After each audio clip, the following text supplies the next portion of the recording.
How do I look here? I know it's never going to be okay.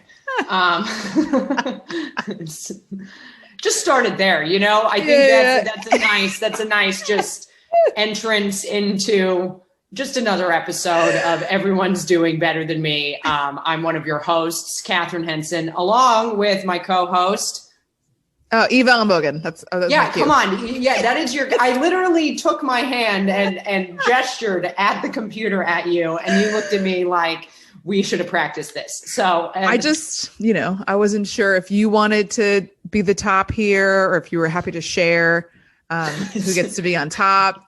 I don't know. But you know what? I already want to be the top. Yeah, already you're better at introducing this podcast than I've ever been one time. I need this. So thank you. I'll take it. You're such a good podcast introducer. It's really amazing. Hire me. Patreon, I'm available 24 hours a day to introduce your podcast that I'm not on. Our podcast. How dare you? Well, this is but I was saying you mean for other services people. For other people. Yeah. All right. We're doing anything to make a little coin these days, Yeah. I think you know that. Oh, for sure. I mean, we talked about that. We won't go too far into this, but yeah, I think it was like 2 weeks ago that I was messaging you that a guy I met on Tinder was offering me, and it wasn't out of nowhere. Like we kind of got to this place because of me. He was offering me $250 to suck my own toe on FaceTime while he jerked off. Yeah, and I was down, and he was like, well, can I pay you half today and then half in 2 days? And I was like, No, absolutely not. But I even said, I'll send you foot pictures in the interim. And then until you send me the full amount, and then we can do this. And very generous. Sorry about that. No, yeah. You gotta know your worth. Every picture costs money. Okay. And I haven't talked about how I think I may have edited it out of an older episode that I started an Instagram foot page, totally anonymous, no face, and no boobs or anything like that, just my feet. And that was, you were part of that for me, the inspiration. Yes, I was, because as you know, and now everyone else will too, I too have taken a nice deep, dark venture into trying to create an OnlyFans for my feet. Yeah. The funny thing is, you go. Well, no, I mean, what I was going to say, which I guess I know we didn't mean to go here, but I'm just going to point out one of the reasons why everyone's doing better than me is because I've been rejected from OnlyFans 6 times. Okay. My feet were rejected 6 fucking times. Everyone I know with a set of tits can get a fucking OnlyFans, except for me. I don't understand. It's really discouraging, okay, when you're trying to peddle your feet on the fucking internet, to not be allowed to do so. I've definitely, I think this, sort of taken a back seat to the foot thing, because it's uninspiring to not have any returns. But I thought that you started a Patreon for your feet that you haven't. You put the levels in, didn't you? I started doing the levels, but when you're sitting there, see, it's one thing to be in the normal world doing this and be like, ha, isn't this hilarious? And then it's another thing to be like, I desperately fucking need this. Please buy photos of my feet. I mean, I think around the same time you had the guy messaging you, I was legitimately trying to sell a pair of shoes for £5 on Facebook Marketplace, literally just buy these shoes. And that's when I attracted a foot guy. Well, I remember that that you had your husband wearing your socks because someone else wanted to buy you socks from you. And you said your husband has stinkier feet than you, and these guys want smelly socks. So you had him doing it. And then we were on the phone when the guy was being such a waste of time, and you were like, Mark, take the socks off. It's not going to happen. I was like, I love this marriage. I just love. Well, no, it's funny because it was when the guy messaged me about the shoes initially, he was like, are they worn and smelly, and having worked in this BDSM dungeon, you know, at first I was like, this could be a guy buying shoes for his wife and he wants them to not be worn and smelly. Right. Or this could be like, hello, darkness, my old friend. Like, well, that was the Tinder guy, you know, that you and I had been working on. Yeah, I mean, I'd said to you, I was like, oh, maybe I should start this like foot thing. Cause I've always felt so insecure about my feet because I felt like they're big. I have a size 10 for anybody who's into it. And, like they were always, I think I just like rejected my feet from a young age because they were so big and I was like insecure. And so then I wasn't like really kind of keeping them up very well. Right. So then I was like, oh, I wish I had pretty feet. And then I looked around and you were the one who said like, you don't need any kind of feet for people to be into them. Like people are into it. You don't even need feet. Yeah, seriously. Nubs will do, you know? Where feet would be, people are like, ooh, put those on me. And I started looking it up and people have hideous feet and so many followers. And I was like, that's it, I'm in. And so then I started paying more attention to my feet and kind of like, you know, doing the scrubby thing and painting my toenails nice. And I was like, I think I have really nice feet. And it turns out I do. I mean, well, according to the foot fetishists of Instagram. Yeah. No, I actually think you looked at my foot Instagram and you were like, I mean, your feet, they've got blisters and they're dirty. And I was like, hey, wait a minute. You know, that was a good day for me. I believe I tried. I remember saying that to you, but I was looking at it and I was going like, basically you have very nice feet. Okay. I didn't mean it that way. I'm sorry. But I was looking at it, I was going, oh, you're not like trying to make them look like fresh and clean. It's like after you've walked all day or walked around barefoot, that's when you would post and people are into that. And so I was just like, wow, you're just like letting yourself be seen for who you really are. And that was a revelation. That's my brand, baby. That is my brand. But yeah, I mean, it's like that guy though, very similar to yours. The thing that I've learned through like when I managed that dungeon and even like was doing this foot stuff initially, because that's how I got into it. Like I was sitting at work, I had sandals on. One of the girls was like, do you do the foot stuff? You should do the foot stuff. You've got great feet. Here, we'll start an Instagram for you right now. So she like did it for me at work. But it said feet guys are very needy and they'll try to like haggle with you. And like, you know, I kind of been out of the game for a minute. So I was like agreeing to sell this guy on Facebook my stinky socks to be worn for 1 week straight for like way too little money. And then we started like negotiating. He wanted me to drop them off. And I was like, yo, I don't drop them off. And I was like, and so it was like, I actually had to consult with one of the dungeon girls. You know, one of the doms I used to work with, you know, I was like, look, I need a little help. This is like going askew. I've already like, you know, undervalued my socks and he wants to meet. And she was like, no, she's like, photos cost money. In-person meetups cost money. You know, these things are expensive. The socks were this amount. Deal with it. That's what you say to him. So I was like, okay. But like, I ended up scaring him away. And you were there for that when I was like, Mark, take off the socks. Like, but they are fucking like needy, sniveling little guys. Like this. So totally. So this Tinder guy, I matched with him because his face was kind of like, it was kind of hard to see what he looked like. He looked kind of cute. And I was like, but is he like, it was just like one of those things where he could be like interesting or he could be like a fucking troll. So I matched with him. He was pretty like into talking to me, but I'm like, what does he even look like? And you know, it's not like, oh, is he super hot or is he just normal? I was like, is he fine or is he disgusting? Like that was the vibe I was getting from him. And so then we're messaging and he's like, hey, when you have a minute, there's something I need to ask you. And I'm like, oh, here we go. And, you know, you're just like, what does this guy on Tinder need to talk to me about after like 7 exchanges? Like, it can't be like, what's your sign? I want to put it into a chart, you know? Yeah. It's gotta be about. Yeah, exactly. It's gotta be like, can you peg me or something, you know? Yeah. And so he was like, I'm like, yeah, what do you need? And he's like, there's something, you know, I need to ask you, but it's like, it's a little weird, but it's not crazy. And I'm like, just say it, you know what I mean? Like, just fucking get it out there. Cause it just feels weird, you know, it just feels like we're in bed together and I don't even fucking know you. And so then he's like, how do you feel about foot fetishes? And I just heard like ching, ching, ching, ching, ching, ching. Like this. I'm like, yes, I found him. Because it was just like so weird to get that at the time that I was trying to build this foot thing on Instagram. And I was like, oh, that's so funny. I'm actually working on this thing on Instagram. I'm not like, I don't have like a thing for it, but I also, the truth is it's kind of weirding me out less because I realize so many dudes are into it. And like, now I love my feet. Oh yeah. I'm like into my feet now. I'm like, yeah, kiss him. I don't care. I don't want to, this is one thing I don't want to do. I don't want to jerk someone off with my feet. And they all seem to really want this. Yes. And I'm like, I've tried that one time with a guy in India.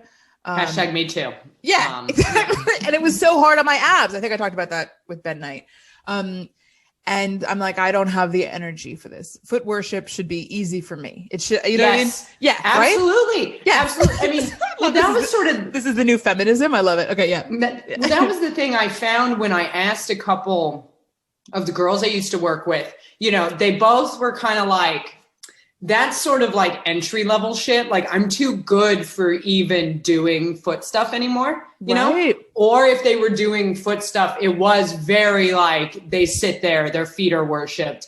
They get shoes bought for them. They have a black Amex. Like that's it. Right. Like there's no work. There's no, I'm jerking anybody off with my feet. You're jerking yourself off after you touch my feet. That's it. Yeah. Yeah, totally. Because it just seems like, I don't know. I'll put my foot on your dick, but I'm not like feeling a core. I'm not going to do like core work, just for like how much money? So not for a man. That's for yourself. Yes, core exactly. Work is for yourself. Yeah, exactly. And if you're going to, if I decide at some point, like, what, I really want to get back into like yoga and like leg lifts. I'll be like, all right, let's see if I can do 2 birds, 1 stone here. Who wants to come over for me to like lift my legs and touch their dick and pay me? Multitasking. Totally. Make You're an entrepreneur. Yeah. Yes, exactly. Thank you for getting me. But anyway, we switched to texting and I said, I'll send you a picture of my feet if you send me a picture of your face. And he did. And I was like, oh no. You know what I mean? Like, it wasn't just like, oh, he's unattractive. It was like, he might like murder me and like put me in a bag in the river, but keep my feet. Yeah. Do you know what I mean? So I switched it to like, hey, you seem like such a nice guy, John. But I can tell we're not going to be much of a match. I just have this like weird, ability to discern from a photo who I'm going to match with, meaning like, I don't find you attractive, but I'm not going to. Yeah. Really nice, delicate way of putting yeah, totally. I have this like, psychic ability to just. That's how I presented it. And he was like, oh, okay. And I said, but do you want to pay me? Whatever. He ended up wasting my time. But he was asking me to come over and jerk him off with my feet. That was what he wanted me to do first. Which very needy. Totally needy. But it's also like, I'm not like, I don't want to do sex work. And I also just like, I just like, I don't know how sex workers do this. Because I'm like, I find you so repugnant, like I don't want to have anything to do with you. And I have like friends who are like, I respect sex workers.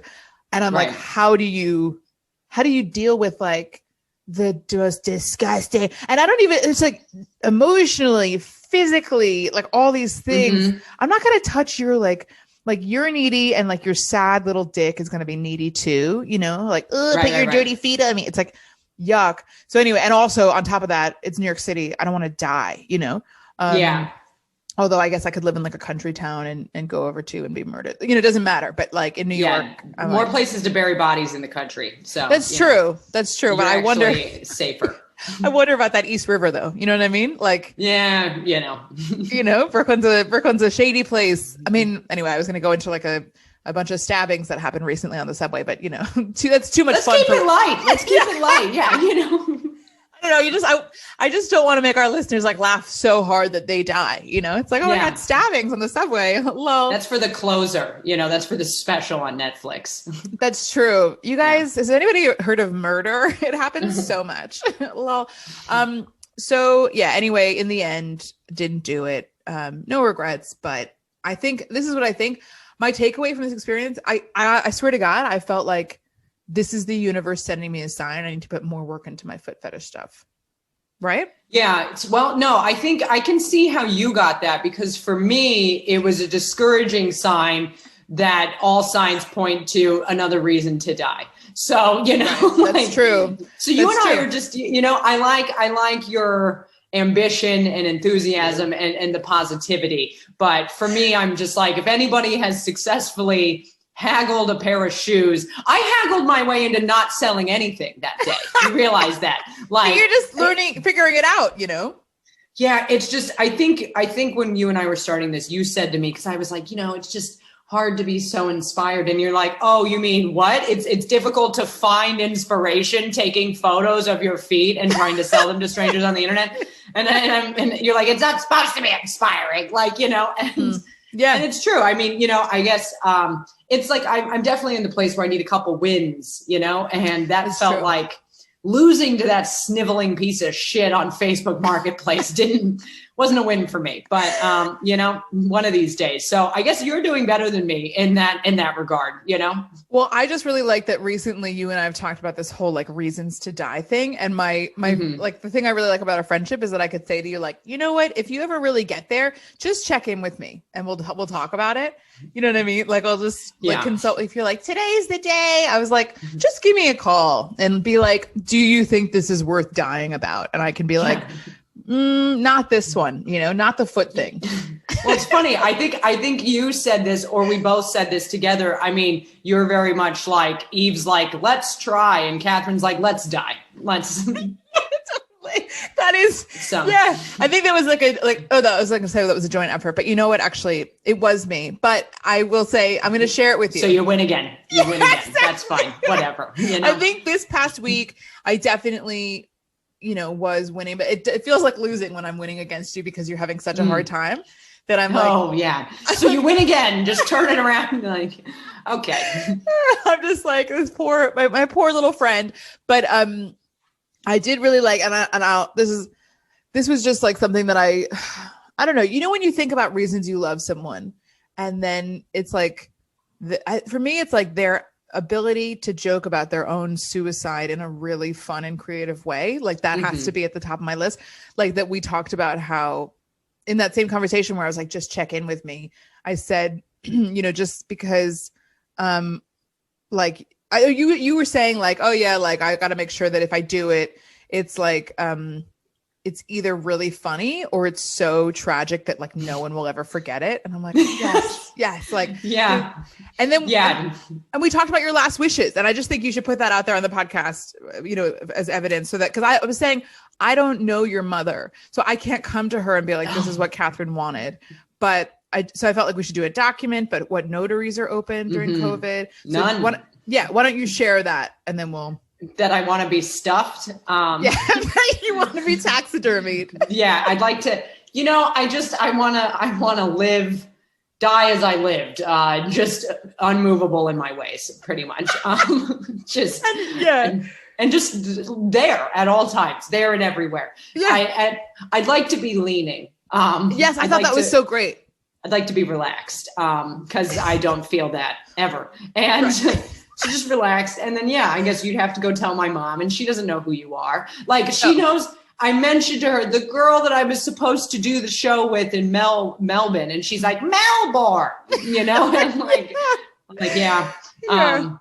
So I appreciate that you'll be the person to go do that, because I don't think my husband will understand. He'll be like, what? Like, well, I just don't want to have to like introduce myself to your mother in Nevada, it's not a Trump state, but like it was. She's in California now, but yeah. Oh, okay. All right. Yeah. Better. But, I don't want to have to be like, hi, I know you're really suffering because your daughter is dead. But like, we were friends and we talked about this, and it was like in a joking way. And I probably should have alerted someone, but I just thought like, she's so funny and she won't do it. It was just a joke.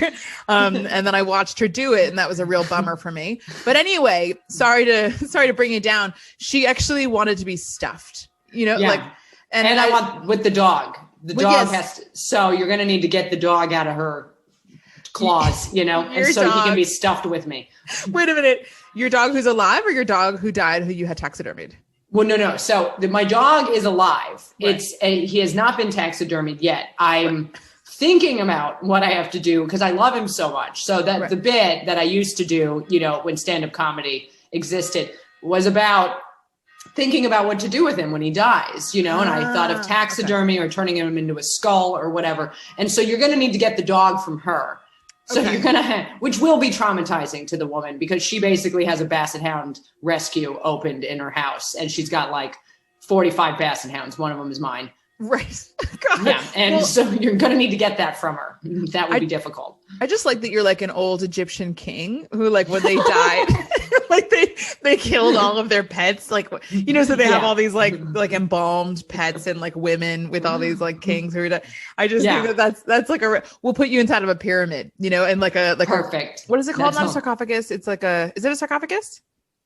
Sarcophagus. You know those like coffins that they yeah. I think it's a sarcophagus. If it's not, I feel so fucking stupid because in second grade there was an entire semester dedicated to Egypt. You know? Yes, I know. Like, we should know. Yeah.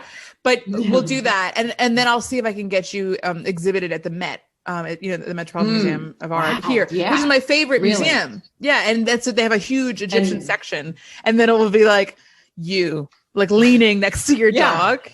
Like meaning my career will go better in death than ever in life. So, and that's why that's why I wanted you to talk to me about it, because I was like, listen, because also if it's, you know, a little bit selfishly, if you're going to do it, I would like for the podcast to kind of blow up after that, you know? Yeah. Oh yeah, of course. I mean, and you know, if it doesn't, then really what a shame, but it would have been dying in vain. But you know, it's interesting that, you know, we bring all this up because this week, you know, as you know, we had Cassie Workman on. She's a comedian. She's an actress. I mean, the creativity that I saw just in the very little I looked at her Instagram, I was like, fuck you. Like, you know, because I was just like, I've never drawn anything in my life. And she's like an artist. But of course, this, like, whatever happened this week, the entire episode, like, de-evolved into her providing me support. And I was like, like you don't get to do this to me today, you know? And it was just like an hour-long therapy session while we like tried to explore, you know, all of her accomplishments, just as a person and, you know, a career professional. Well, the thing about Cassie that's so hard is that you are like, you get to know her and she's like trans and went through all of this stuff, you know, transitioning, coming out, dealing with the, like, just like the hardest things in life. And the hard part about her success is that you're like, you really deserve this, you know? Yeah. Like, I can't even, you've slayed dragons in so many arenas that it's like, I can't even be like, you know, it's like, no, you like had your own dragons. You have the dragons of the world. You have the comedy, art, all this, like, you know, all these things. And you're so successful. Congratulations. Yeah, like, I know. And it's just, and like by the end, I got off thinking like, what just happened? You know, because the ability to provide support to others, like, you know, I in normal times, I'd like to consider myself a very friendly, supportive person. I like being happy for others, but where I'm at right now, like none of that exists. Yeah. So it's like to see the adversity that she's faced in her life and like has kind of come out on the other end with that ability to give, you know what I mean? I guess it gives hope to me that maybe one day I'll be nice again, but today is not that day. But one day. One day. But one day at a time. You know, before we get into it, I guess you can follow her at the Cassie Workman, which I think she plugs all that stuff at the end. And, you know, we should plug ourselves real quick. Why not? Yeah. Of course. What do you want to plug? Well, I want to plug, you know, myself, obviously, Eve Elbow on Instagram and Twitter. I tweeted once last week, so I'm on Twitter now. And also, if you're into it, people have started sharing the pod. No big deal. When I say people, I mean one person, but it was very nice of her. And so follow the podcast at Everyone's Doing Better on Instagram. And please, you know, for the love of God, tell your friends and family, not family. Don't tell your family because that's weird. Tell your friends about how much we mean to you, because I think need it. Yeah, we have very little at the moment. Yeah, except like each other. And what are you gonna plug? I mean, you can follow me on Instagram at you girl, you nasty. I made some very weak attempts to start putting things on YouTube that I used to do. Weak attempts. So the YouTube exists. It's there. My former life as a stand-up comedian. So, and now we have this. Henson. Sorry to interrupt you, Kevin. Okay. And we have, sorry. During my goddamn plugs, that's it. Out the window. I'm out the window. That's it. This is so much pressure. And what's the podcast Instagram? You started a podcast, not Instagram, podcast YouTube. You started one. It's if you can believe it, original, the name of the podcast. Everyone's doing better than me. Oh my God. That is so creative. Incredible. Seriously? Incredible. What do you mean? There's no art on it. Our logo isn't on it yet. There's no art on it, but there's like a clip from the Ben Knight episode. The full episode's on there. And, there's going to be fun, like video clips, it's what everybody's fucking doing. We're doing it too. Holy shit. We're trying to make hay while the sun shines, or we're actually making hay while death is looming. That's really what we're doing. Making hay while death is looming. That's going to be our first album cover or title, whatever. Making hay while death is looming with Eve and Katharyn. Katharyn and Eve. That's fine. I don't give a fuck. No. You go first. Okay. I will be first in death, so that's fine. Enjoy. Enjoy. Everybody good? I'm good. No, go. All right. Welcome everybody. Welcome everyone. Hello. Hi. There is more than two, so it gets to be everyone.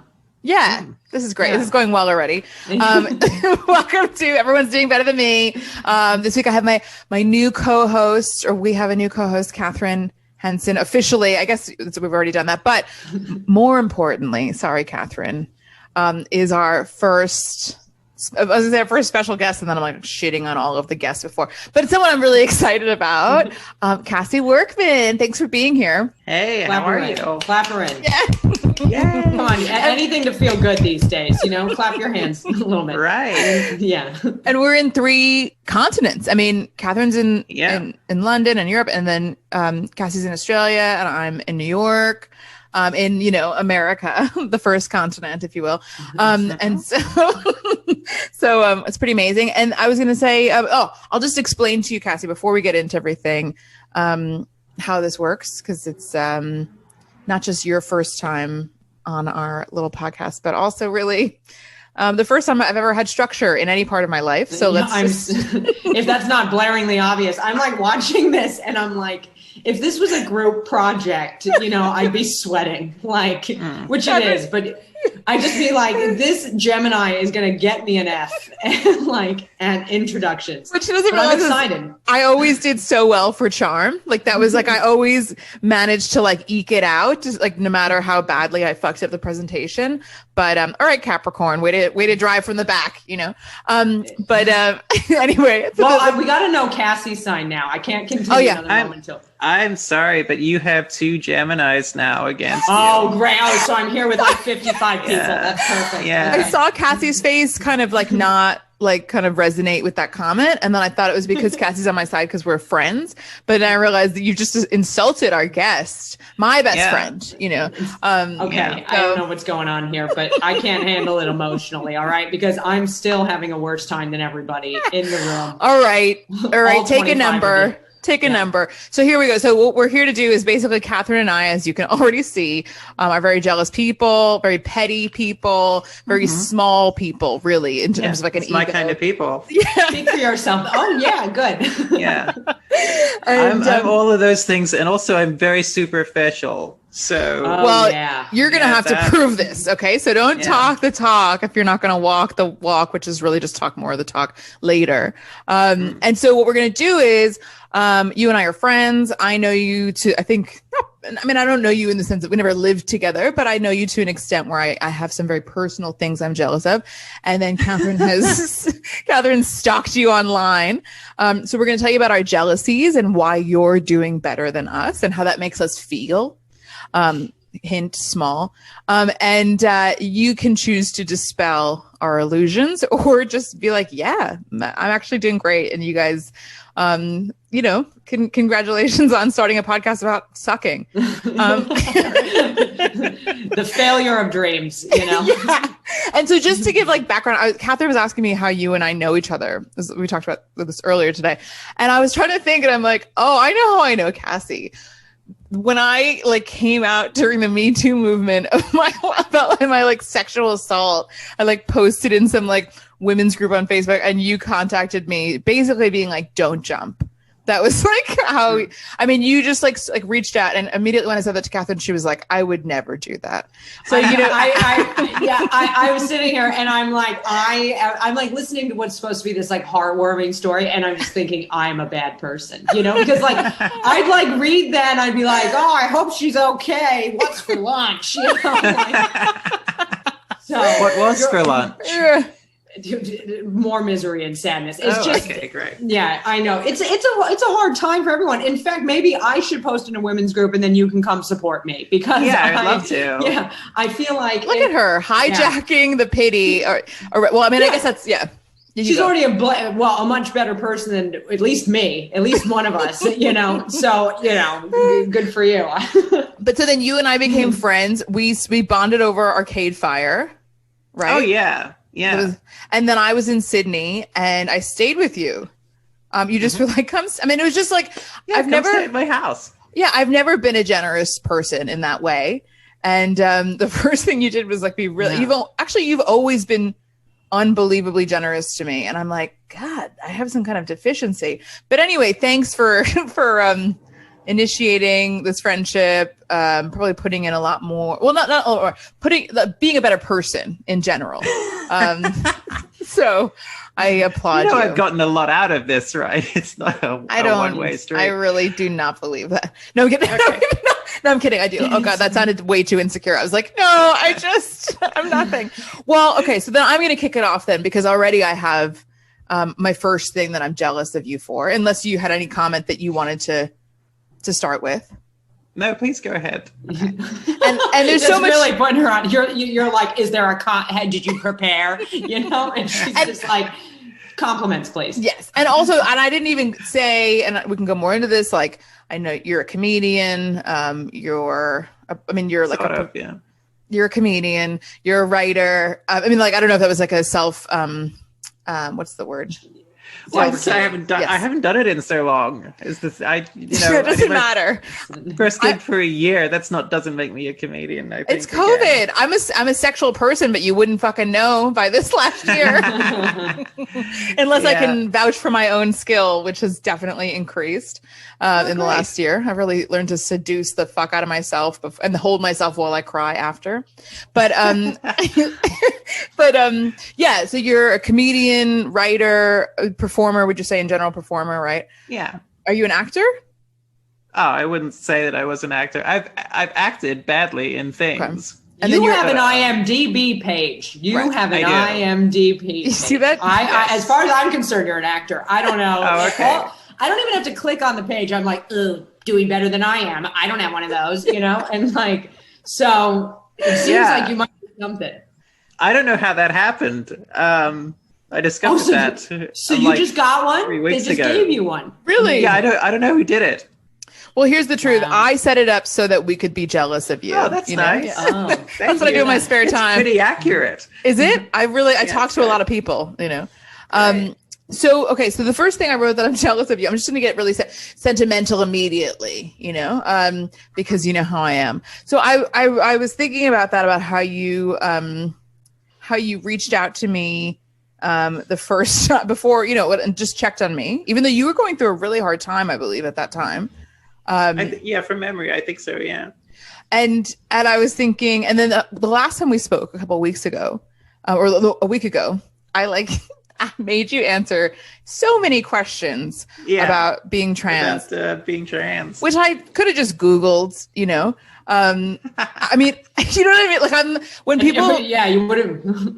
Yeah. I mean, you would have gotten a answer, I guess, from Google. Yeah. Like I don't like to direct people to Google because, if people have questions about being trans and I'm like, oh, just go Google it. And then they go Google it and it's like, oh, look, Ben Shapiro has some answers about what it's like. I guess I'll learn from him and it definitely, Peterson. And I wouldn't have gone to Ben Shapiro. You know what I mean? Like, I'm the person who it's like, cis people, your trans friends are not responsible for educating you. And I'm like, yes, absolutely. But Cassie, I have a question, and like, sure. I'm just such a hypocrite.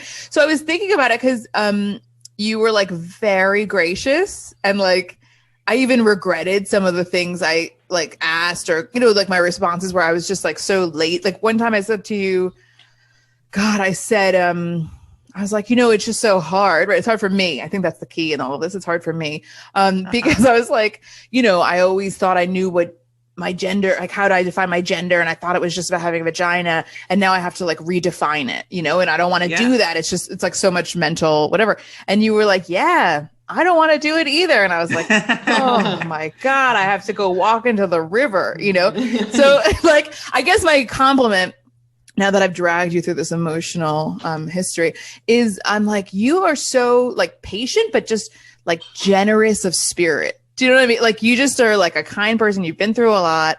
And you don't seem to like, I don't know. You just seem to be like really like, you don't really judge. Is that true? Oh, no, I'd say I am kind of a judgmental person, but I don't like, I don't try to, like if people have genuine questions and they're sincere in that and it comes from like a place of curiosity and not malice, then I have all the time in the world for that. Yeah. All the time in the world. But if people are like being dicks, then fuck them. Yeah, I'll absolutely judge the fuck out of them. But don't you think, I mean, I'm like, don't you think that you're amazing? Like you just have like like a depth of character that if I were in your situation, right? Like, I don't even mean with being trans, but just having like something where it's like, okay, there's all this, I've gone through a lot. There's all this information that's available on the thing called the internet. And a friend of mine was like, but I just want to ask you, and it like brings up pain maybe or whatever. I would be like, I don't think I want to be friends with this person. Do you know what I mean? Oh God, no. You needn't worry about any of that. Look, pain is an unavoidable side effect of this experience. So, like every time I go on the internet, I'm seeing like horrible shit being said about me and people like me. And, I've discovered heaps of really awful things that are directed specifically at me. Really? Yeah. So it's like, I'm aware that this is something that people have strong opinions of. And I really feel like, facts and statistics and stuff have done pretty much nothing to help trans people because it's so easy to just ignore facts.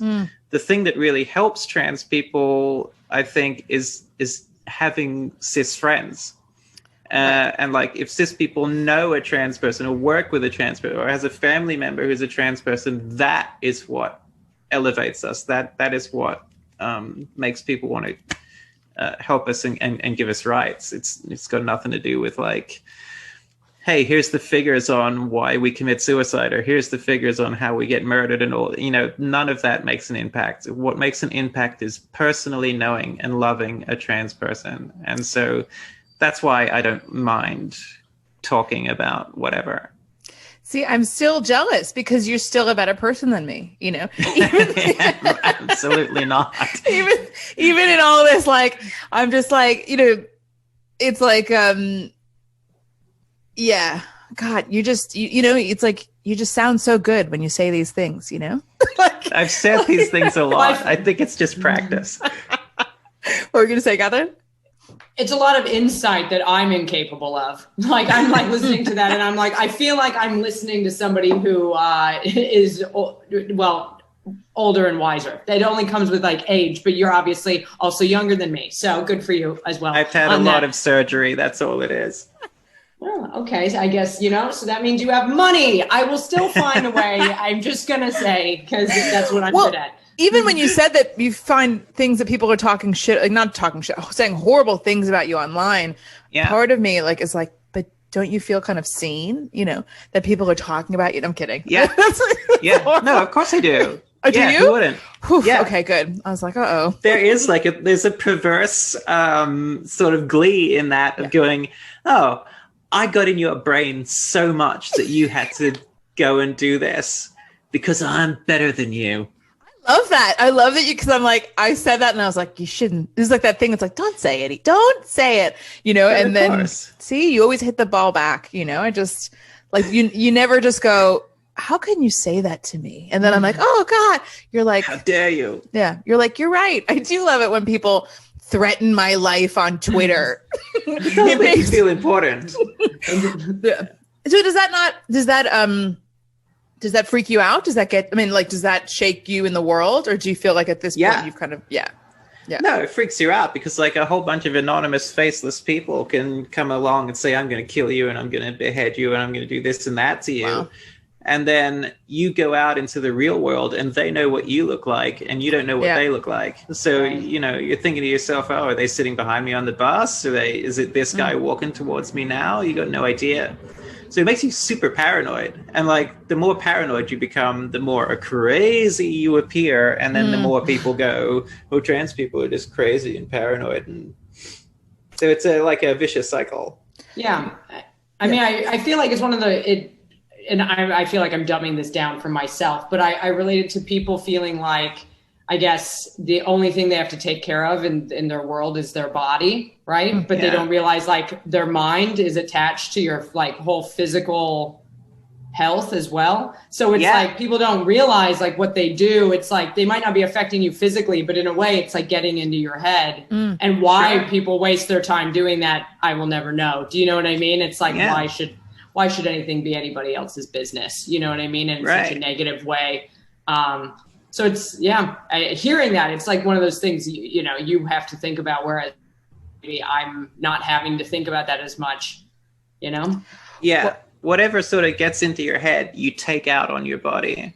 Even if there's even if we couldn't prove like a sort of a metaphysical connection between the way you think and what happens inside your body. And then some people will assert that you can do that. But even if you disregard that, I sort of think that too. But like, even if you disregard that, if you are stressed and you have emotional problems in your brain, you will eat poorly and you will smoke more and you will drink more and you will put yourselves in risky situations. So like what happens in your head has a direct effect on your body. Oh, wow. Well, Katharyn, now it's up to you. Now I'm hitting the ball to you to like, all right, now you tell Cassie what you're jealous of, because already I'm like, God damn it, Cassie, you're really giving us a hard time here, like I'm so sorry. The last guest was Ben Knight, and he was like, sometimes I get down. That was like that was his. Oh well, we all. He's like, I have red hair, And I should call him and see if he's okay. Because you're like, people want to behead me and I don't know who they are. And we're like, all right, stop being such a drama queen. All right, all right, Katharyn, your turn. I was on your Instagram and I saw that it appears as though you can draw and you can sing and you can play the piano. Okay, so what did you just pick to be good at all three of those things? Like, I mean, I don't know what happened.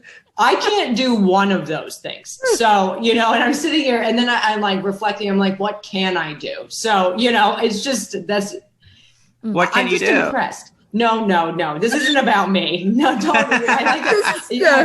I actually did feel this sense of like, Dad, Mom, do you care now? When you said that, I was like, finally, the therapy I've always needed. But it's just, I mean, you've drawn this a whole, if I'm understanding correctly, you've related what you're drawing to a show you're doing. Yeah. I put like little cartoons in my shows. I do comedy shows, but they're like fables. So often I will draw cartoons of what I'm talking about, just make things a bit more magical. So I lack magic. I'm seeing. I like supremely lack magic. Okay. Get involved in some magic.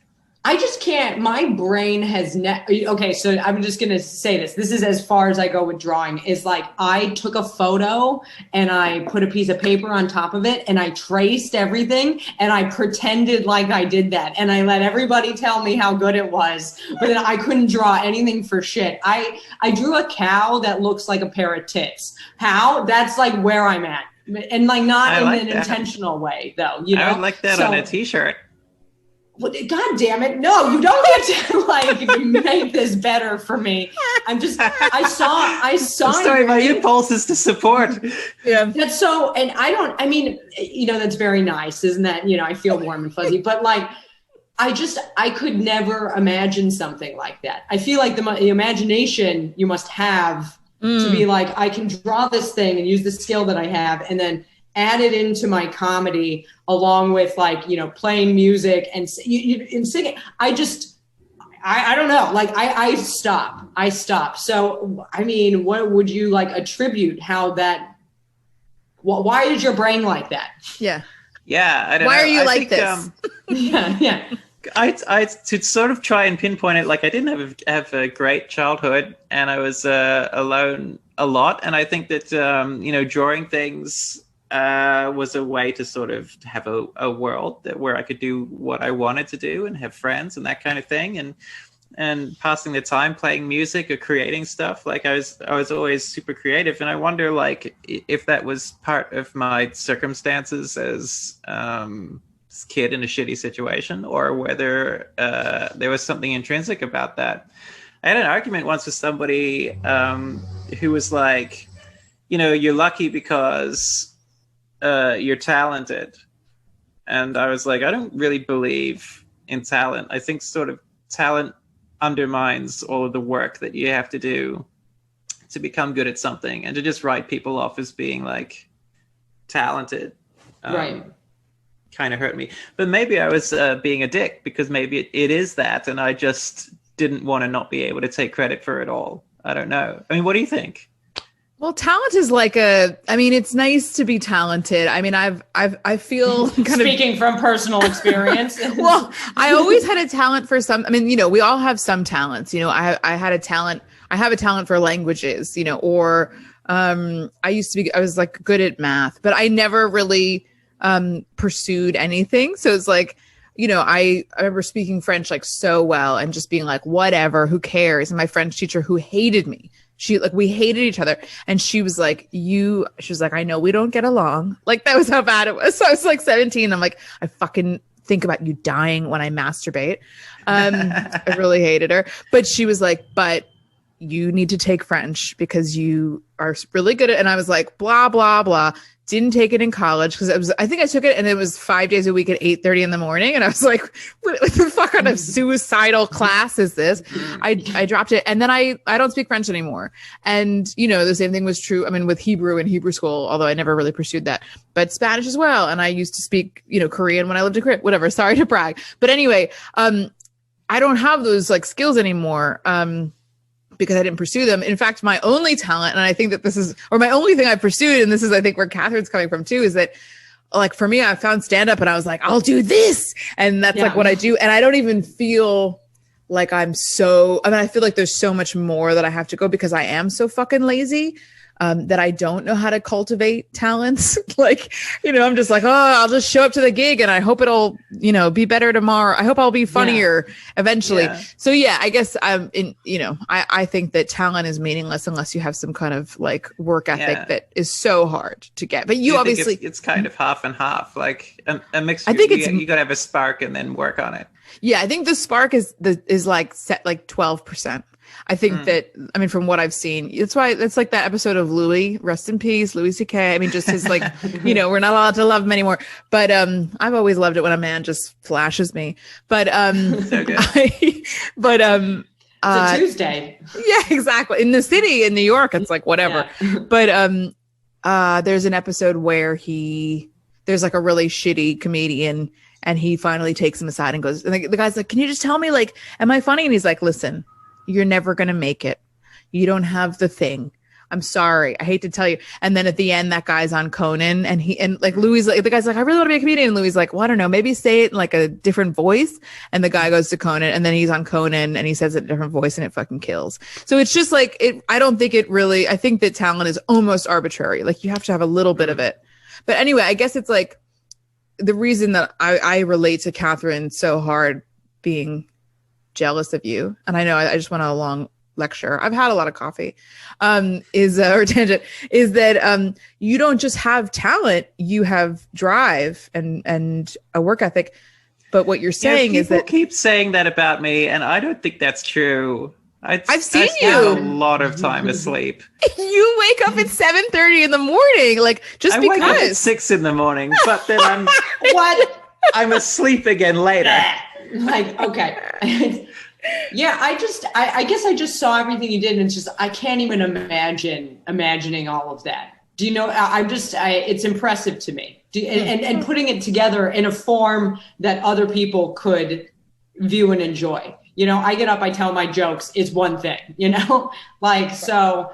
I just there's something to say about that. I'm also stoned, so when I saw those things, I was like, I wonder if they're gonna notice. And then I was like, I'll just tell them because it's nighttime where I am. So you know, everybody's all bright on your end, you know, but I'm. Can I tell Cassie like a summary quickly of like why you are so like miserable right now when you're talking, or do you want to tell her like because I'm the human version of Daria, like no, but like your situation, like because because I realize I'm coming off very down, but it's also like you're the first person I've talked. This can't turn into this right now, no, but you're like one of the first people I've like talked to in a minute. And I don't know you. And so like, you're actually watching a social experiment occur. This is what happens. I really want you to cry. I want you to cry. Wouldn't that be any minute now though? And yeah, I just haven't talked to anybody new for a while. And I actually used to be very social. So you're probably a good person to have this little meltdown at, because like you said, you're very supportive. So we'll find out how supportive. No, but, very much. No, you tell her. Basically, Katharyn got stuck in Australia, like we talked about before, like a year ago when she came to do the festival with me, and then decided to stay. Well, decided like she was engaged. Decided for her fiance to come to Australia because he's Irish, she's American. He was already coming. So they moved up the flights that he could definitely get in, and then they spent it together in Australia, knowing that if they left to go home, they wouldn't be able to be together for like a long time. So they ended up being stuck in Melbourne through all of that lockdown with no ability to make money, no income from their governments, like and living in Airbnbs with crazy people or in their apartments with crazy people. And then eventually escaped to London, which seemed exciting and like, yes, finally. And then London went into lockdown and then, you know, and with like hellish other people that they were stuck living with. And meanwhile, I forgot about them. Yeah, no, I haven't forgotten. Pushed that away. Yeah. I think I've aged with you. Like, I mean, because we've become friends. We've actually only hung out like 5 times. But I'm pretty sure I stopped you from jumping off of bridges like so many. I mean, I'm just going to take credit, you know? You know what? Yeah. You know what? I was saying that like you're a better person, Cassie, than I am. But I'm pretty sure that Katharyn is my Eve, you know? I paid it forward. Yeah. I like that you turned this around to give you a compliment to yourself. You were like, you know what? Yeah. I am as good as you. Yeah. You sure did. And look at you, Cassie. She's just like, oh yeah, no, give yourself another one, Eve. Come on. Well, this is the thing, is that you're the opposite of us. Like, you're not petty at all. I don't think you're a petty person even a little bit, are you? I don't know. I think I have been in the past. I do for a while. I find it difficult to like stay petty. I'll be petty for like a minute, and then I'm like, fuck it. I don't have the energy for this. That's pretty. Well, this is something else I was thinking about. You and I talked about this. Because I feel tortured a lot, I think, and I think Katharyn feels tortured a lot. Just, you know, like, I mean, even in my daydreams, you know, I feel unseen. You know, it's always about like, I do this thing and then nobody believes in me, you know, all this stuff. Yeah.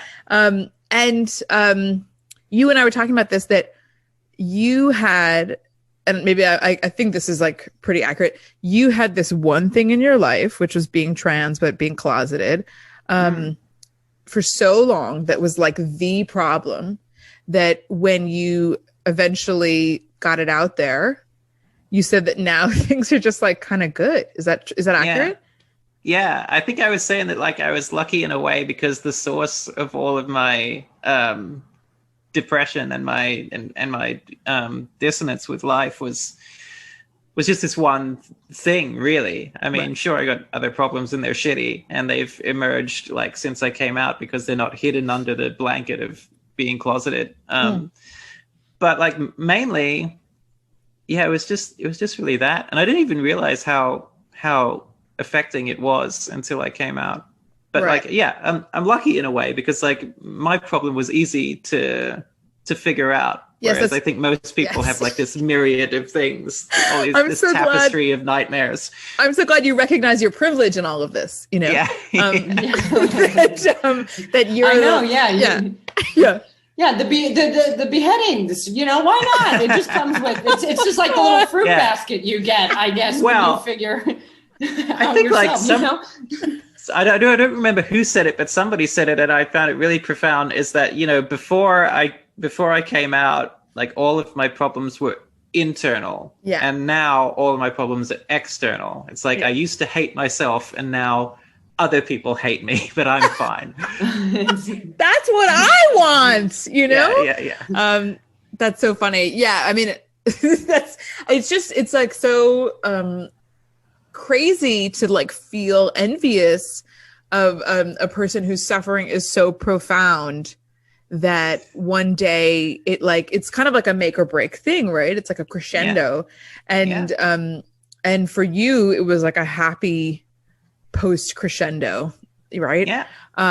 But I'm like, God, I wish I had that. I'm just Jewish, you know? So I just am doomed to be like, life's hard, you know? Wow. She has more. Well, where's mine? People are trying to kill me, but they're not, you know, like you get it on Twitter. Nobody's threatening my life, but I'm like, I think they are. I feel it, you know? Yeah. You're lucky, you know, that you're not Jewish. I really am. Yeah. You know, I'm from Reno. If we're talking about jealousy, I almost converted to Judaism. Did you? A long time ago. Yeah, I was learning biblical Hebrew. I was really interested. Biblical Hebrew, not even just like Hebrew. I learned to read it for my. It's just like, it's like a different way of speaking in the Torah. You know what the Torah is? Also, like the alphabet doesn't have any, like often when you see Hebrew today, you see vowels. Like diacritical marks. Yeah, so there's no vowels in them. I used to be able to read it. And I mean, just to bring up my own suffering, just so I can get a couple points back here. You know, I had to be bat mitzvahed because my mom died, and just excuse me, my mother died, and which both of you know, but I'm just bragging. You know, I'm laughing. Yeah, I'm laughing, and Cassie's looking like, you know, do we need to talk? And I'm like, ha ha ha, like, you know, perfect. You know, it's hard being trans, but my mother. You know, but no, don't be validating, you know. she's like, that is true. It sounds very difficult. Yes. So I used to want to go to Hebrew school because that was like, you know, where I got to see my friends. And my dad was so bad at enrolling me, and he hates religion and all stuff like that. But then my mom died, and that was like one of her like wishes, was for me to be bat mitzvahed. That's I've said before, I'm like, that's how you win an argument as like a Jewish woman, is you die. And then everybody has to do what you want. I'm like, well, I guess she's dead, so we got to do what she wanted. Point. Yeah, exactly. You win. So I went to Hebrew school, and then I didn't want to get bat mitzvahed because it was so like onerous. You know, but I got money, so it was good that way. But anyway, nice. Yeah, I mean, you know, my dad put it all in a fund that I never saw. So thank you for my education. But anyway, yes, I used to be able to read biblical Hebrew. But yeah, I mean, that's kind of amazing. I mean, well, do you feel a lightness now in your life now that you? Yeah, very much. Right. There's been dark times still, but like I think overall, like there's just like a cloud over my life before that's just gone now. Right. Wow. I wonder what I could do. I mean, my suffering like is not comparable to that. It's like, it's a different thing. It's not the same as being trans and being like in the closet. But I'm like, is there something I could do? You just like want to have this like a thing where you're like, I once came out to my dad as gay, which I'm not, but I thought that was the thing that was going to fix my other problems. I mean, I was like, it must be gay. Sure. And then I came out and then I literally never made out with a woman after that. Like I went to like a gay night and I was like, oh, I don't think I'm gay. Fuck, I should have checked this out first. Like in the center of the room, you're like, yeah. She's like, excuse me, everyone, I'm not gay. But thank you. Have a wonderful evening. It was so bad. It was like a gay night in Korea, like, and all these expats, and they were all playing board games, and you know how competitive lesbians are with board games. And it was just so, I was like, I don't feel any lust in here. But now I'm on Tinder. I've switched to men and women, so maybe I am. I should call my dad back. Still exploring. Still exploring. It's been like over 10 years. I'm like, any day now. Wow. Yeah. It's, the thing about being jealous of someone is that it's like, I think it's like this thing where you're like, I can't really tell them because they'll know what a bitch I am. But you're just like, so like, yeah, I see where that comes from. I know. I feel like I wish I knew her better because I feel like I could come up with some real things and you could resolve some real internal issues I have. Like, it seems like you'd be a good coach just for my life, personally. We can email after this if you want. Well, I'm pissed because you've been on a red carpet. I don't know if you seem to remember this or not. But I have. Yeah, I never have. So I'm just like jealous. I know I don't know what this is or what this is for, but this dress, first of all, step one. Step two, I've never been on a red carpet. Like, so, I'm jealous of you for that, basically. I mean, I had to do it. I had the opportunity. I had to do it. Okay. I had to do it. Yeah, no, you had. I was like, I must. I must get a photo. It was for the Helpman Awards, so it's it's like the Australian Tonys. Oh, right. Yeah, that makes us feel better. That was like, was that when your show was nominated? Right? Was nominated for Best Show. So that was the best comedy performance. And that was in in Melbourne? No, it was a separate thing. It's like it's the national. Oh, is it? It's like the Tonys. It's the theater awards. That's a big one. It's a big one, Eve. I lived in Australia only 6 months, and I'm like, no, not just Melbourne. Like the Tonys. The Tonys. Okay, so wait. So you had a show that was nominated for Best Comedy Performance. See, I didn't even know that part. Now I'm really upset. So that was the show I came to. Yeah, you came to that. Yeah. Right. Well, I didn't. What's it? Right. Tell me about the show. Right. Is it the show? It's about a small girl who gets abducted by a troll from a Kmart and held prisoner for 20 years in a shack. Oh, it sounds like my grandma's upbringing. So and it's called Giantess, right? Is that what it's called, Giantess? Yeah, Giantess. Yeah. And then was nominated. It was like a metaphor for it was about being trans, right? Yeah, it's a trans analogy. Imagine if this whole time you're like, no, it wasn't a metaphor. Yeah, or an analogy. What are you talking about? Yeah. I'm like, oh my God, I guess it was. Yeah. That's why they liked it. Yeah. Oh, I can see how they would see it that way, but no, it was a literal telling of a story. Okay. And that got you a lot, right? I mean, I remember we hung out a lot at that time because you were in Melbourne and you were kind of on fire, right? Yeah. Yeah, it went well. I really feel like you're downplaying this. So not only am I like upset that I don't have the awards and the accolades and all that, but now I'm like, oh, really? We're just gonna like, oh yeah. So what? I want to know. Are you still performing the show? Is that something? Or are you moving forward? Well, I'm not going to do it now. I was going to take it to Canada and New Zealand last year, but obviously, that fucked up. but it went very well in Melbourne, and that was going to be like, I was on a trajectory at that time. Oh, and then COVID hit. I can relate. And now it's all gone. Yeah. Oh yes, this sounds familiar. Good, so you are suffering. Yeah, of course. It's perfect. If it's any consolation, I am suffering. Do you know what it is? It's like you take all these things, like you're like, yeah, I can draw, because when I was a kid, I was in so much pain that I, spent all this time drawing. You take it in such like graceful stride that it's like hard to justify still feeling jealous, but I think it's still there. It's like, you're just this, like, you kind of have like, this is like, I know that I'm projecting and I know you, and this is not fair, but a Mother Teresa vibe in some of these. I mean, I know that it's like, that's such a bullshit thing to say. Come on. You're such a saint. You're such a saint. I'm not. But it's like, that's a very one-dimensional perspective, but you just, Sure. You're just so kind and gentle, you fucking bitch, I think like you get to know like the best version of me.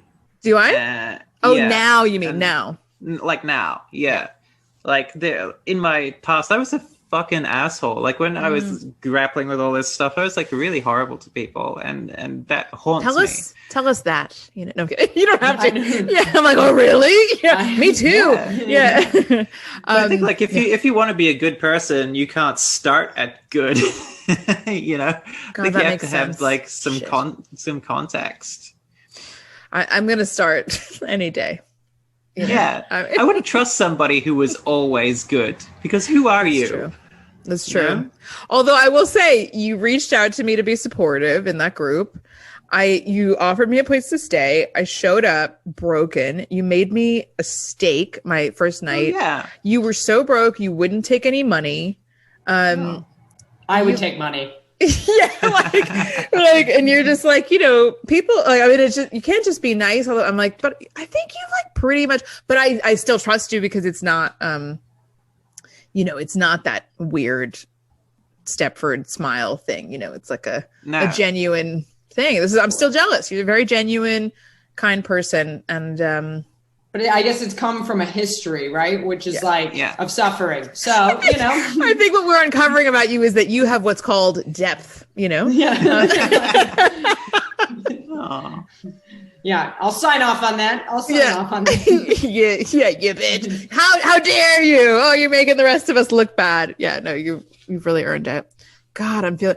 How do you feel about this, Katharyn? Are you feeling kind of petty, or how are you feeling? I think I'm wearing it on my face. We're really asking me how I feel. Well, you're jealous, not about your life and how hard it is, but about your jealousy around Cassie. How do I feel about it? Do you feel a little bit more resolved? Are there more things that you're jealous of? Are they like I have more? Yeah. You want to help me? Yeah. What do you need? I want to know. Okay, no, I need a lot right now. I got. Can I tell you the honest truth? I got very distracted at the beginning of this because I can see him over there. My husband was doing the dishes, and he knows I'm recording. And then I thought, and so I don't know if you saw this, but I was doing like the mom like thing, but on the side while you were talking about something really serious. And I was trying to pay attention. Like I was but I was trying to get him to stop. So I was like trying to stare at the camera and like, so I'm a little discombobulated because that's how I started this thing. And then I haven't been able to regroup because my mind is everywhere.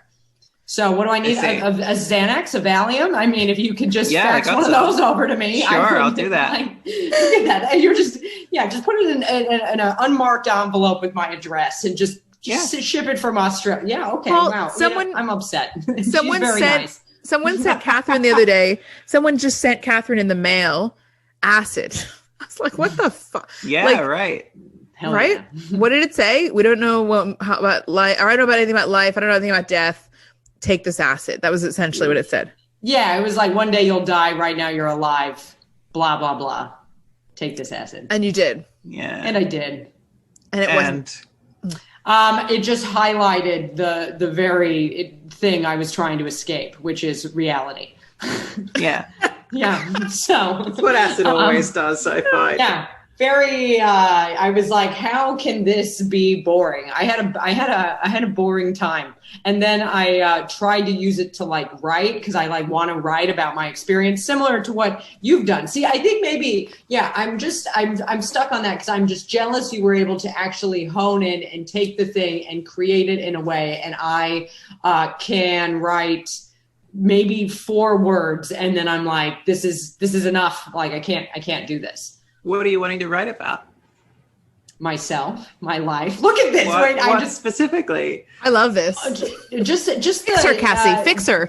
Yeah, actually, you know what? If I walk out of this fixed, I'll take back everything I did or didn't say about everything. Like whatever. I'll do whatever you want. Like no.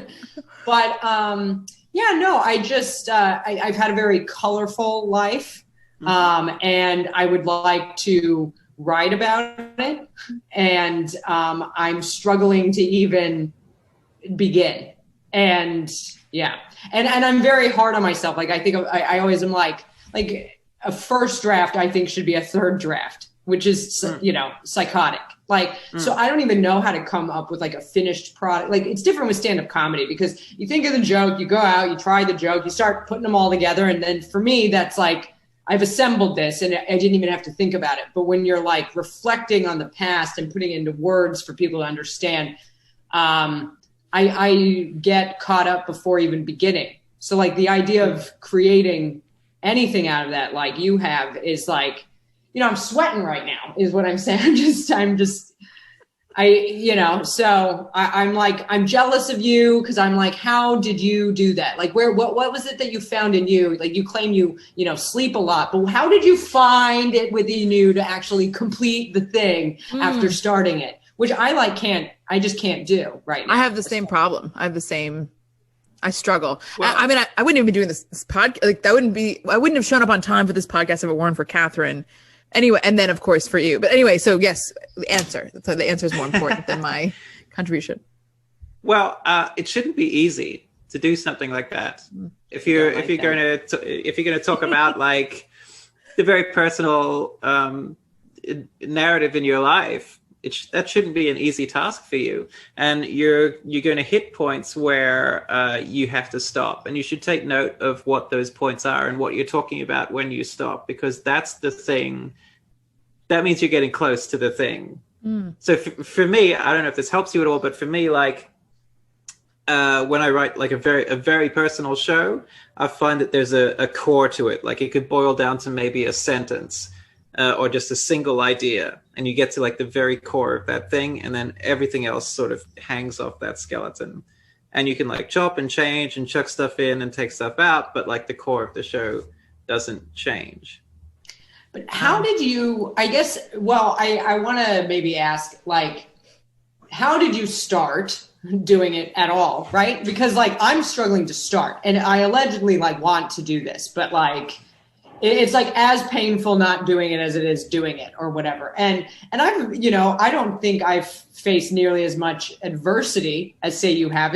I like want to write about, these fun things I've done in my life. Right. But I just like can't even start. There's something that immediately stops it. And I then think, is it like where I'm at? I'm so unhappy in my life right now. So I don't know, like when you wrote your show, if you wrote it from a place when you were like happy, or if you were still like struggling or what. And, I don't necessarily think that's an excuse for why I'm not doing it, but I'm trying to figure out what's my like damage here, like what's your blockage? Yeah. The blockage, damage, whatever. You know what I'm saying? Like, Where do you stop? Where do you stop writing? Immediately. What are you talking about? I don't even start. So you sit down and you can't. That's a problem. Yeah. Okay, I didn't like that. You know what? That's the first time I was like, don't you fucking. But that's not true. You do write some stuff. You just really, because you have said that I write jokes, but I'm not writing anything to do with this thing. Like there are 2 things I like really want to write about. And I don't go telling everybody like, I want to write about this, but like if I'm asked about, what future projects you see yourself doing, these are the things I want to do. And I'm like, well, I have the time. The future is now. But aren't those hard topics? Isn't it like is it like when you were a kid and you like ran away and that kind of stuff? Is it? Yeah, but the way I've sort of am organizing this, I guess, like, you know, one of the things is writing. I used to manage this BDSM dungeon. That was my job prior to the pandemic, basically. Hilarious. In New York. Yeah, in New York. And like, you know, managing that environment is very like behind the scenes.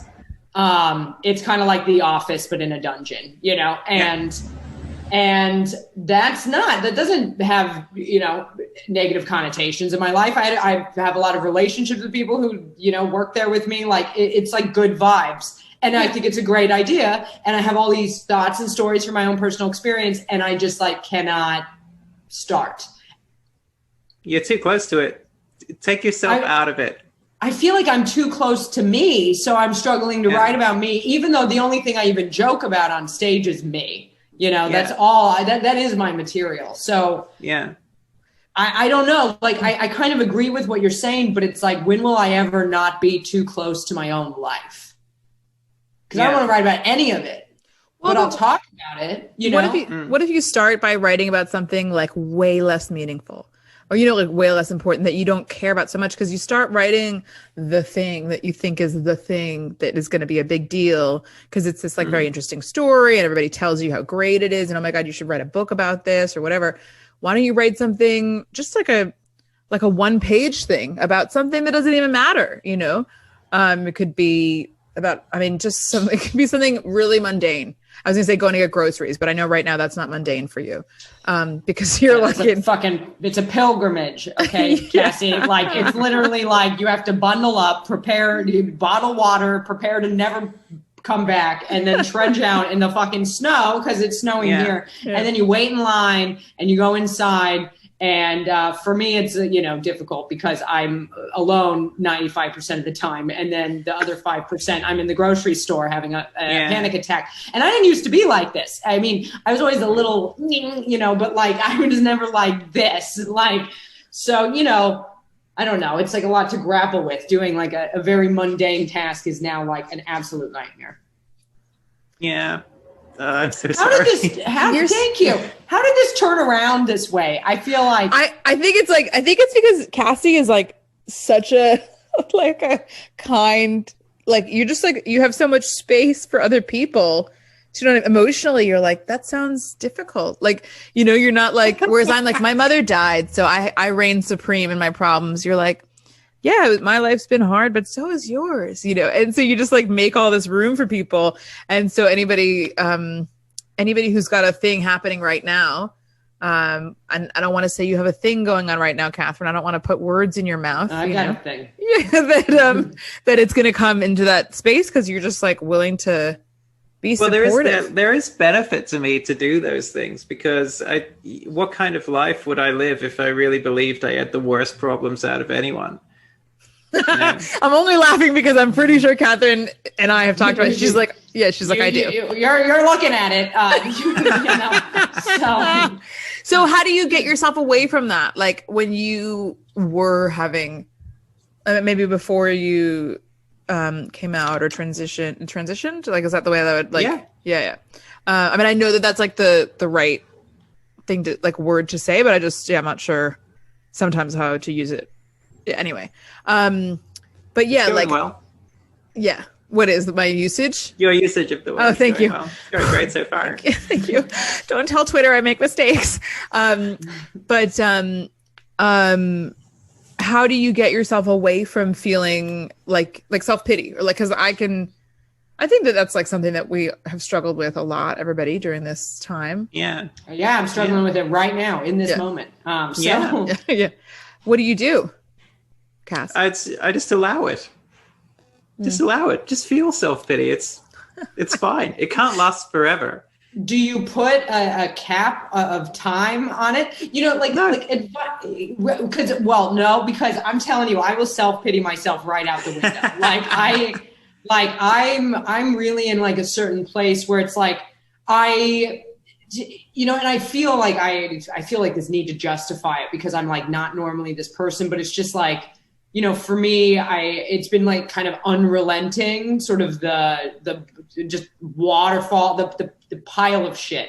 And it's the best it's been right now, but it's still like, I would say, you know, the bottom of the barrel of the best case scenario that could have happened, if that makes sense. You have every right to pity yourself. This is the situation you're in is not good. But I'm not feeling good doing it. And I would like, no, you I are. guess, right. It's like, I don't necessarily think I want to wait until I figure out the thing that will allow it to pass for me, because it's happening. I mean, for a year almost, you know what I mean? Like, as we all have been affected or whatever, but I've kind of had, you know, like just the stuff I've had happen to me. I mean, and like, I'm in like a brand new place that, you know, for me, there is like a learning curve for living in the UK, even though everyone is basically white and speaks English. Do you know what I mean? Like, it's different. It's not home or whatever. So I guess it's like, what I'd like to try to do is find a way to work within it, because this is the fact of where I'm at right now. You know what I mean? Like, there's so little, and it seems like, you know, I don't know, from listening to you today, it's like you figured out what it was and you were able to kind of like pull the pin and change that, and then kind of blossom into, you know, I guess, confidence and happiness or whatever, again, what have you. I don't want to put words in your mouth, but that's sort of what I heard. Yeah, sure. Do you think it's capable? Can someone, say me, do that while within? Or is it just, you got to wait until it's all over and you figure out how to move forward? Yeah, sometimes. I used to hang out with some dudes who were in Russian special forces.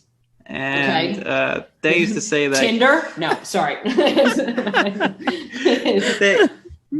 they used to say that when they're in like shitty, intense situations, you know, you set up a table and you start playing cards. So what they mean is you have to find a way to be comfortable within the shittiest situation. Like, if you can't change it, start playing cards, because you're going to be here for a while. Right. And that had a big impact on me. That is some profound shit from some Russians. Yeah, you know? Yeah, they're occasionally quite profound. They're known for their poetry. I mean, you know, so. Why can't they infect the U.S. with that shit, you know, instead of this like hacking crazy shit? Slam poetry. Yeah. Set up a table. What is it? Set up. What was the phrasing? Yeah. Set up a table, start playing cards. Wow. I'm going to tattoo that. I'm not, because I don't get tattoos, but I'm gonna write it on the mirror in the morning so I can do it in my affirmations. Well, look, I think, Cassie, I'm gonna, you know, the hard part about this is I know you're gonna be really good about this. You're gonna be really good at this, and it makes me almost feel like gluttonous even to ask you to give us compliments. Do you know what I mean? Like, you've already been so like good to us that I just feel like I don't deserve you, you know? That's like I don't deserve your compliments. But I also know that if I didn't ask you for this my whole life, I'd be like, you know, you really need to learn to accept love when love is given. So I'm going to say, do you want to give us, is there anything that you're jealous of us about? You know, no pressure. No, if you're not, sure. That's, Sure. I mean, I don't tend to get jealous, but there are things that I admire. If I might start with you, Katharyn. You're a very naturally funny person, Katharyn. I find you very charming and magnetic. I think that you know, you're going through a very rough time right now, but this has this is like a testament to your strength of character as a person, and I really see that in you. When we talk, I've known you for, you know, a very short time, but I'm starting to cry too. I swear to God, I was gonna be like, look, I feel like I've gotten some therapy out of this. You don't need to pay me a compliment, but I didn't realize how much I needed that. I mean, that absolutely. made me. I'm tearing up. You are doing great. not that you were forced, but that Eve forced it. You know, you're like, now really, it's time for the compliments. Like you don't have to, but you must, you know, like that was you like 2 seconds ago, but I really needed that. That was really good. Thank you. I appreciate that.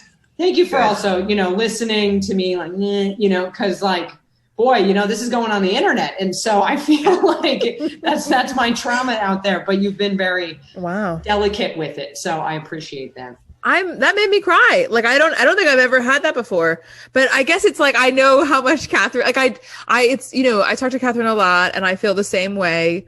But you know, it's meaningless from you now though. Yes. We speak like every day and I'm like, babe, you're doing really great. And it's like, yeah. Like, smoke another cigarette. Not that you're smoking when we talk.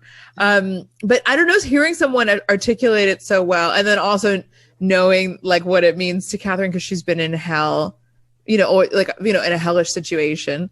Yeah. It really, it was like very moving. God, you're so, and also made me really happy because, you know, I kind of introduced you to, and, you know, like I you know, well, no, I just mean 1 hour ago. It's nice when people who've been in your life and, you know, like kind of have a thing, you know, like when you're like, yeah, I'm so glad that you guys are really understanding each other and getting why I think you're both so special. Oh my God. Yeah, what of course. That makes a lot of sense. Yeah. Yeah. I'm like, yeah. So I was like, the amount of time that's passing, I was like, Cassie, just let it pass a little longer. You'll watch her. No. You'll watch her. She'll ask again. So anyway, is there anything else you wanted to say before we go? No, I'm kidding. Yes, there is. There's plenty of stuff I want to say. I'm already crying. I think you're incredible. I think you're incredible, and you've lived like 5 different lives. You've been all over the world. You're such a funny and vivacious person, and every time we get together, I laugh my ass off. It's so nice to be able to speak with you, even though you're on the other side of the world, and I miss you a lot. Oh God, I miss you too, and that just, you know, it's like I always deal with, you know, I have with some people, like in the world, most of the world, I have a pretty kind of tough exterior, even though it doesn't come off as tough. It just comes off as like jokes. But when you say that to me, I'm just like, I have no defenses. I can't say anything. I cannot say anything to deflect. Can you say, oh shit. Okay. Sorry, what I like about this is we can see her perfectly fine and hear her perfectly fine, but her response is like, sorry, someone called me. That's good. You know, that was the universe. That was me. Stop bragging. You know, that was me on an exterior level trying to reject compliments by getting a call that interrupted the Zoom. And then choosing to decline. Anyway, whatever.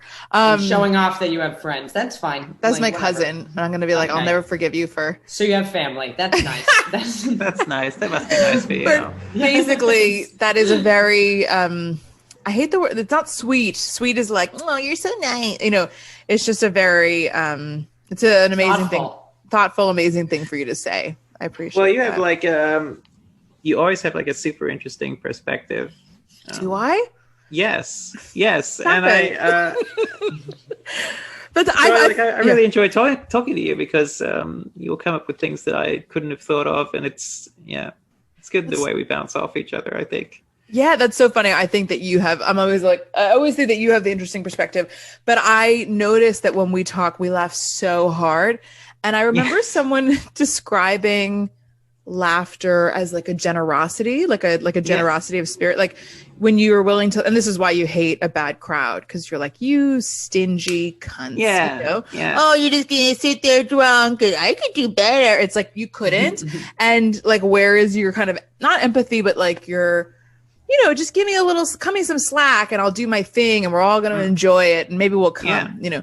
But it's like, but yes, you don't always get that from crowds, and you definitely don't get that from people. Sorry, I just got a text that was like, just letting you know that my mom is like about cancer. I'm like, oh my God. Anyway, sorry. I guess we know who's doing the worst. Yeah, I'm like, oh no. Anyway, I'll have to cancer free. Whew. Okay. Yeah. I was like, because I was the call I rejected my cousin whose mother just went in for cancer surgery the other day. And I was like, oh God. And then cancer free. So now this is, isn't that now it's a celebration. So Yay. But anyway, my point was that we laugh so much, and I noticed that you laugh so easily. I think I'm a good laugher. I didn't even realize it until I got older that I love to laugh, obviously. But you're so like generous with your, you know what I mean? Like you just it's a kindness. I don't know. If you're listening to this and you're funny, not like people often say, comedians don't laugh at anything. And even I've said that comedians don't laugh at anything. And that's, I think, generally true. But like, I do find myself laughing a lot. It's, you're a great laugher. It's a nice thing to do. I think it's a sign of happiness. Yeah. Too. You know, which is nice. It's joyful to be around, and who doesn't need some joy? I know I do. Are you really? I wouldn't have gotten that. From you that you needed. I'm just kidding. I know you need joy. Yeah. What are you going to say? Well, before we go, I want Cassie to plug her things. Anything. Yes. What do you? Yeah. Oh, yeah. Oh, I have look, there's nothing locked down yet, but I have a thing coming up. I have my first ever dramatic show. It's called Aberdeen. Right. It is a magical realist biography of Kurt Cobain told entirely in rhyming couplets. Okay, see, this is what I was talking about. What is a rhyming couplet? I guess I'll have to see the show. It's just a poem. Yeah. Wow.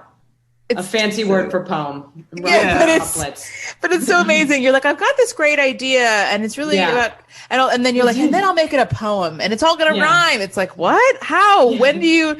I'll get up at 6, and I'll write it at 6. Yeah, very non-specific. That's amazing. And your Instagram again is it's the Cassie Workman. Right, pretty easy. And are you on Twitter too? I am on Twitter at Kassassin. And it'd be nice for people to follow you on Twitter so you don't have to just see trolls on Twitter, right? Is that where you get trolled the most? Well, I mean, Twitter is where I see the most sort of hate. Like, not a lot of it's directed at me, fortunately, but like I got off Facebook basically because of that. Right. Yeah. Well, anyway, if you're listening, follow Cassie and tell her how much you fucking love her.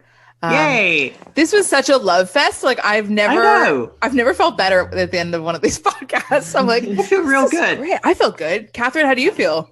I feel like I had a dad. Right. Katharyn's dad wasn't there, basically. He wasn't there. So you filled me with the love that he could not. Right. Yeah, cool. Yeah. You feel seen. You feel seen. No worries. I feel like, I feel better than I was feeling. So that's good. But, I'll wipe that right up. So that slate will be clean by tomorrow. So don't worry. I'll feel bad again. But you made my night better. So thank you. Thank you for doing this. Thank you. Yeah. I feel almost like I had a mom, I don't know. Yeah, I'm like, I did. Yeah. I said to Eve earlier that, like, together we had a family because I didn't have a dad, she didn't have a mom, and she has a stepbrother and I have a half brother, and together one family. That's nice. It is nice. Yeah. And, well, thank you. We don't have to end the call, but we'll end the recording. Thank you so much for being here and for doing this with us. You've been amazing. Thank you.